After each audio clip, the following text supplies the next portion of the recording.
සීලමු දිනාට තිරුවන් සරණයි. අද දවසේත් සරණ තථාගත සුගත තථාගත ඒ වගේම සද්ධර්ම පුණ්ඩරික සූත්‍ර දේශනාව පිළිබඳව කරගෙන යන හෙළිදරව් මාලාවේ පැහැදිලි කිරීම මාලාවේ තවත් වීඩියෝවක් සමාජ මාධ්‍යයට යොමු කරනවා. මෙතනදී ආරම්භයේදීම කියන්න ඕන පහුගිය දවසක මියන්මාරයේ සිදු වුණු දෙවන්ත ඛේද වාචකය අද දවසේ වීඩියෝ එකට එකතු කරන්න කල්පනා කරා. ඒ වගේම දැනට අවුරුදු 5කට 6කට වගේ උඩ අපේ ශ්‍රී ලංකාවේ සිදු වුණු කිසි කෙනෙක් නොදැනුවත් සිද්ධියක් තියෙනවා. මේ සද්ධර්ම පුණ්ඩරික සූත්‍ර දේශනාව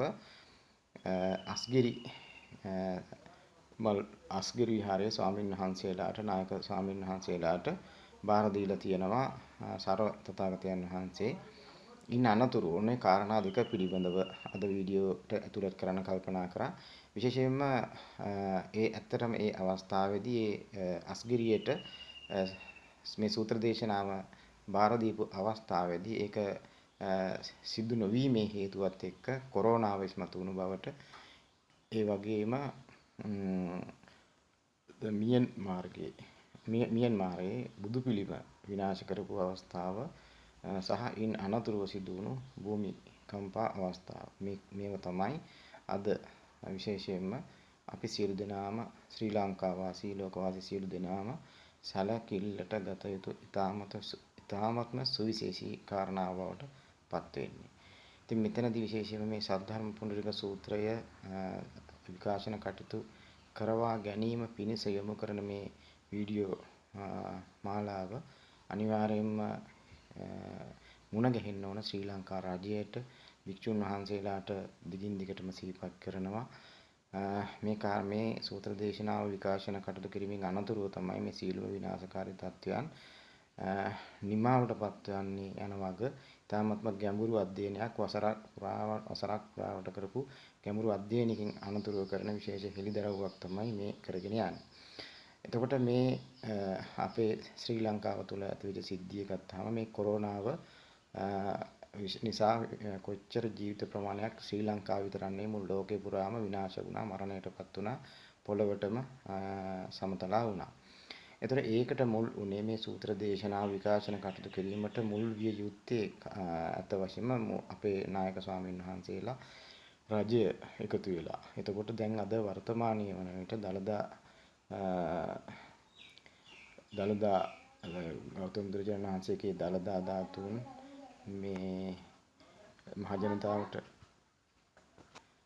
නරඹන්න අවශ්‍ය කටයුතු මේ වෙනකොට සම්පාදනය කරලා තියෙන මේ හැම දෙයක්ම සිදු වෙන්නේ ක්‍රමානුකූලව මේ සබාදහම විසින් දෙන පණිවිඩ ටිකක් තියෙනවා. මේ විනාශයට පිළිතුර විසඳුම තමයි මේ සූත්‍ර දේශනාව සමාජගත කිරීම. ශ්‍රී ලංකාව මූලික කරගෙන සමස්ත ලෝකේ පුරාවටම විහිදී පැතිරී යන ආකාරයට මේ ක්‍රමානුකූලව බුදුවරු සම්බුදුවරු පිළිබඳව සීල බුදුවරු පිළිබඳව කරන මේ සූත්‍ර දේශනාව තමයි සද්ධර්ම පුණ්ඩරික සූත්‍ර දේශනාව.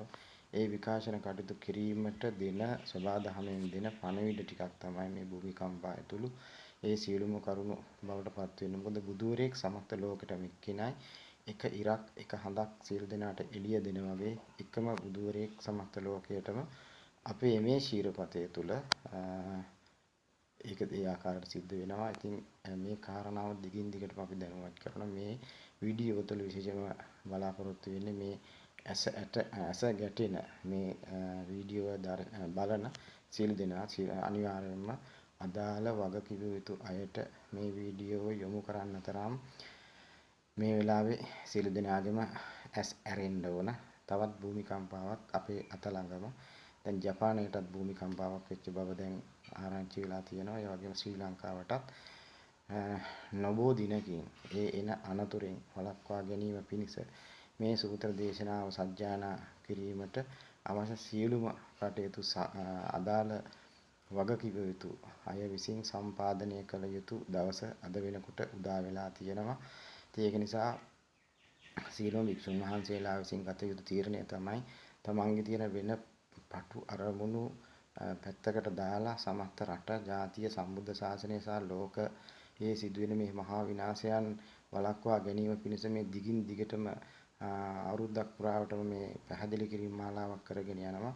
මේ සද්ධර්ම පුණ්ඩරික සූත්‍රය රට පුරා සීලම විහාරස්ථානවල විකාශන කටයුතු කර යුතු බවට ඒ සඳහා භික්ෂුන් වහන්සේලා පෙරමුණ ගත යුතු තියෙනවා.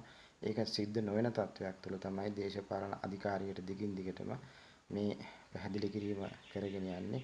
සීලම දේශපාලන අධිකාරියේ බලවතුනි ඔබ සීල දෙනා විසින් අනිවාර්යයෙන්ම මේක කළ යුතුමයි. එහෙම නොවන තත්වයක් තුළ ඒ සර්වතථාගත මතු බුදු වන අවලෝකිත විචර මෛත්‍රී මහා බෝසතාණන් වහන්සේ කියපු අනාවැකි අද වෙනකොට එකින් එක ඒ අනාවැකි යථාර්ථයක් බවට පත් වෙලා තියෙනවා. එහෙනම් ඉදිරි කාලයේදීත් අපේ ශ්‍රී ලංකාවට යම් විදියකින් ඒ වගේ දැවැන්ත ස්වභාවික විපතක් වුණොත් මම හිතන්නේ දරා ගන්න පුළුවන් තත්වයක නෙවෙයි අපේ ලංකාව පවතින්නේ. ඉතින් මියන්මාරයට ඒ දීපු ඒ අනතුරු වැංගවීම හරහා අපි සියලු දෙනාම තේරුම් ගත යුතු කාරණා තමයි තව නොබෝ දවසකින් අපිටත් මෙවැනි කරදරයකට මුහුණ දෙන්න සිදු වෙන බව. හොඳයි එහෙනම් මෙවැනි වීඩියෝවක් අපි තවදුරටත් බලාපොරොත්තු වෙනවා කරලා මේ සමාජය දැනුවත් කරන්න. ඒ කුමක් සඳහාද මේ සද්ධර්ම පුණ්ඩරික සූත්‍ර දේශනාව විකාශන කටයුතු දින 21ක් අපේ ශ්‍රී ලංකාවේ සියලුම විහාරස්ථානවල විකාශනය කරවා ගැනීම සඳහාමයි. හොඳයි එහෙනම් තවදුරටත් මෙවැනිම වීඩියෝකින් මුණ ගැහෙන්න බලාපොරොත්තු වෙනවා. සියලු දෙනාම මේ වීඩියෝ එක නරඹන සියලු දෙනාම පුළුවන් විදිහෙන් තම තමන්ගේ යුතුයකම තමයි තමන් වෙනුවෙනුත් රට වෙනුවෙනුත් ජාතිය වෙනුවෙනුත් අදාළ බලධරයින්ට මේ වීඩියෝ යොමු කරන්න කියලා ඉල්ලීමක් කරන අඩුපාඩු තියෙන්න පුළුවන් මේ වීඩියෝ වල. ඒ සඳහා සීල බුදුරුන්ගෙන් සමාව ඉල්ලා සිටිනවා. මුතු මෛත්‍රී බුදුන සරතතාවක අවලෝකිත චර මෛත්‍රී මහා බෝසතාණන් වහන්සේගේ ආශිර්වාදය සියලු දෙනාටම ලැබේවා.